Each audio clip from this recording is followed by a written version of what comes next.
Heavy fog is to blame for a massive Thanksgiving Day pileup outside Beaumont, Texas. More than 140 vehicles crashed on Interstate 10.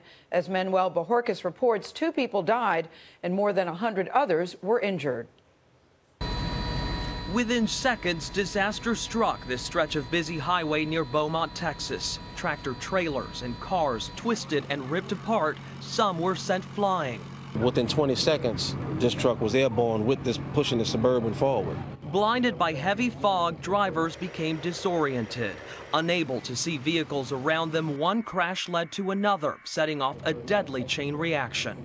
And then I heard a lot more, and I just grabbed my kids, pulled them out of the car, and ran. That's all I could do. 2 people were killed when their SUV was struck from behind by a tractor trailer. More than 80 others were injured. With just adrenaline pumping, we just started running towards where the screams were coming. So it's just a matter of my family was safe, so I deemed it necessary to see what we could do to help somebody else.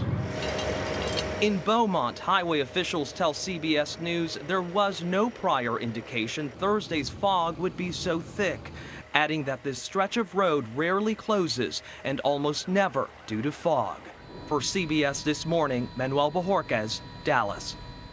And speaking of travel trouble, labor disputes at American Airlines and U.S. Airways could affect holiday air travel and beyond. CBS News travel editor Peter Greenberg is here with that story. So what's going on between the 2 airlines? It's called the world's biggest soap opera. Okay. What you had, the last time I was here, you remember the pilots are doing this, the slowdown on-time performance at American Airlines was down to 58%. Then the pilots union went back to the table with the airline.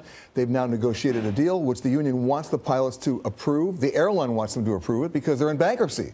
They need to be able to have that pilot agreement in place before they can go to the creditors committee and the judge to say we're coming out of bankruptcy. At the same time, remember, all these unions say they don't want to work with American Airlines management anyway.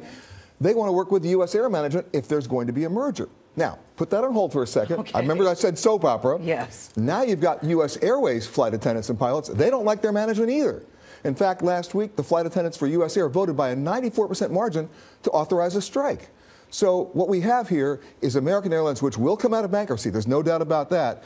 If they get that pilot agreement signed by December 7th, they'll move at all deliberate speed to then go to the creditors committee and the judge to say we're coming out of bankruptcy, and then the fun and games begin as to whether or not there's going to be a merger with U.S. Air and then who's going to run the company. So what's your best guess as to what will happen?